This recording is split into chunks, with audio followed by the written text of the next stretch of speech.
Are the people, the fans, me, everybody else, you guys, are you guys over Conor McGregor? When I mean over him, you know what I mean.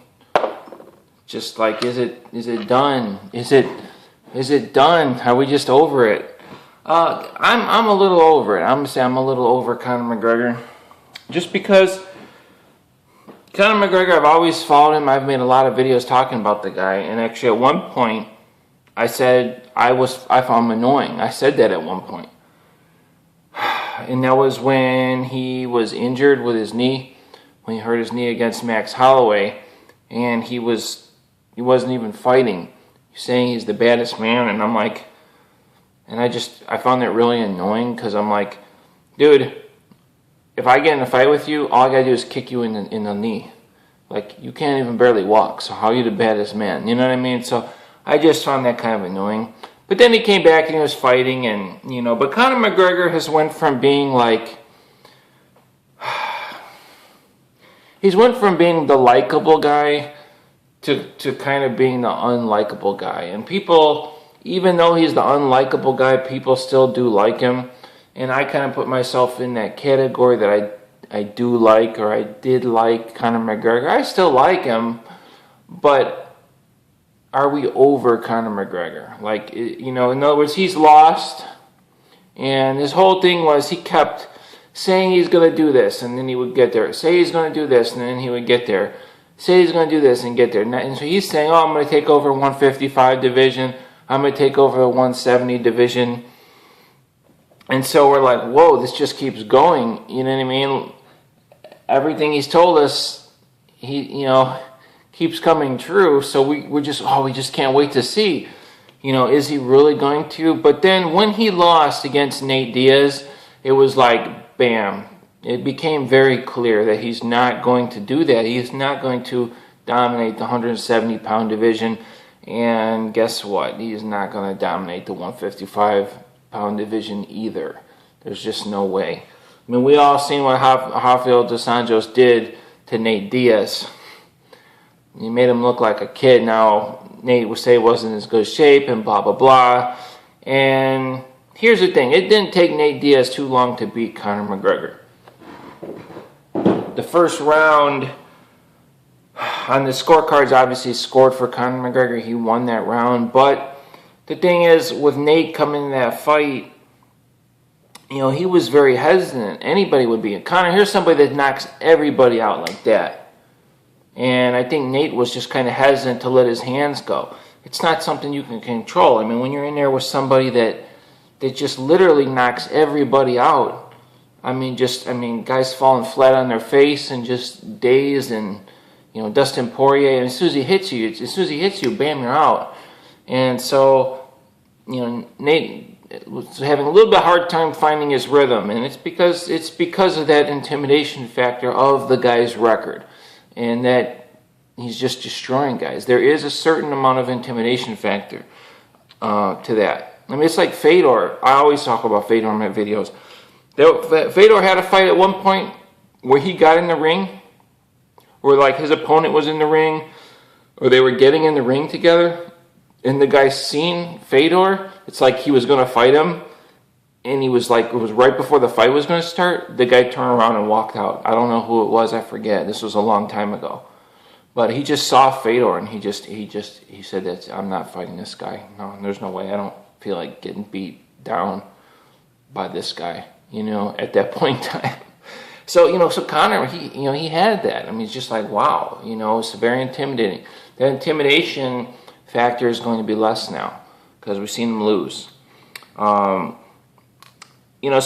basically, like I'm saying is, even with that intimidation factor, it did not take Nate Diaz long to take out Conor McGregor. So coming in the second fight, as soon as he realized, Nate was slipping the punches, but he did get hit a few times. But as soon as he realized, I'm not going to get knocked out like that, like these other guys. As soon as he realized that, he started to find his rhythm, and he got his confidence. And then you guys all saw on the ground. I mean, Conor just had nothing. He basically just turtled up, So are we over Conor McGregor? I mean, what I mean over is Conor still going to bring the numbers? I mean, are people really going to be the pay-per-views? Are they going to keep going up and up? I honestly, I don't think so. I think he's still going to have. Obviously, he's going to have his Irish fans, the following. But I don't think people are as interested. I mean, I don't really care if he comes back and he beats Nate Diaz. That's fine. I wouldn't be real surprised. I do have Nate Diaz winning the second fight. I think Nate's going to win the second fight relatively easy. Especially if he's smart, if he takes the fight to the ground. Conor could come in and knock Nate out, especially if they're going to stand there and trade punches. That's not wise for Nate to do that. Nate needs to get in clinch, maybe do a judo throw, and just submit him. I mean, he shouldn't have any problem. I mean, Nate is world-class jiu-jitsu. He's world-class boxing, too. So if you're going to stand with Nate, good luck. Good luck with that. Conor would have a totally different strategy. But I'm getting off the topic, but is Conor McGregor really... do people really like this guy anymore? I mean, he went from really likable, man, rags to riches, to just like head way too big. He was supposed to make like $10 million for UFC 200, and his head was so big he thought he didn't have to come to the to all the promotions and everything, and just seems to be just acting strange. Like, I don't know. He just doesn't. To me, honestly, I just don't think he's as likable anymore. It's easy. It's easy to like somebody that's up and coming, and just like, I don't know, he just like all of a sudden he went from, like I said, he went from rags to riches, and that was great to see. But then when he got to the richest part, it's like he was the rich, arrogant a-hole. Pardon my French. And now, even with that, it's still interesting. Is this guy going to really do this? And it's clear that he's not. This guy, and I just don't know where he's going to go. I think his career could potentially just fold. I mean, if he can't make 145, which I don't believe he can, I think the severe weight cut, the drugs he was taking to make the weight cut, I said this before, I think that he probably had a health scare of some kind, maybe something going on with his heart. That's a very scary weight cut, and I believe that's why he can't make that weight cut anymore. It's not healthy. You could die making a weight cut like that. I mean, no joke. And so if he can't compete at 170 or 155, and I don't think he can, I think he'll get destroyed. I think he could compete at 155, but I don't think he's going to be dominant. He's not going to beat Dos Anjos. At this point in time, Dos Anjos is getting older, so maybe another year or two. I don't know. I don't know what the heck Dos Anjos is on, but I mean, he sure looks good for his age. So, so I don't know. But the Conor McGregor, the ride, I mean, basically was a wild ride, and we were all tuning in to see when it was going to end, and it ended, guys. It just did. I mean, would it continue going if all of a sudden he came into 155 and just started destroying guys? It would. It would be wild, like if he came in, fought somebody, and then he was going to fight, and then, But I just, after seeing the fight with Nate Diaz, Nate Diaz, the only fight he had before Conor was the Michael Johnson fight. Going into the Michael Johnson fight, Nate Diaz was ranked way down here, like 20-something. He's ranked 20-something in the world. He beats Michael Johnson, and then they move him up. But, I mean, you're talking, he fought one guy. He fought Michael Johnson. He looked good in that fight, Nate Diaz. And then he comes and beats Conor McGregor. So, I mean, basically, Conor fought a guy that's ranked like 20th. You know what I mean? So I just don't, and he got taken out pretty easily. I mean, he's outclassed. He's completely outclassed on the ground. He looks really small. He's all bulked up, and he can't move fast like he could. So it's obvious he's not going to be able to compete at the heavier weight classes, and I don't think he can at 155 either. I think the Conor McGregor ride is over. It was a wild ride.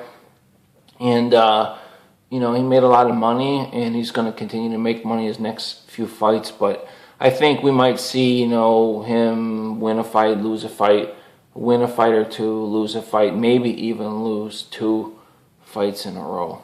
I mean, look at Anthony Pettis, man. I have the Wheaties box in there.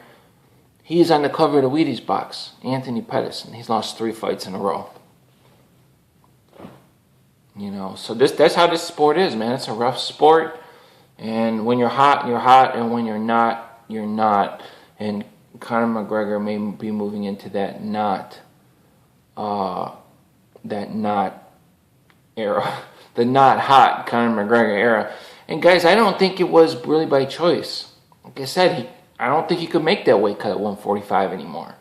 He's forced to compete at these heavyweight classes, and I just don't think that he can do it. I mean, doing weight cutting is almost, it's like cheating, really. I mean, I said I don't even should have that. Just guys show up and just fight. You know, weight class, just fight at your weight. And, you know, whatever weight you walk around in, that's the weight you weigh in at. And just simple as that, you know what I mean? But anyway, guys, I'll see you later.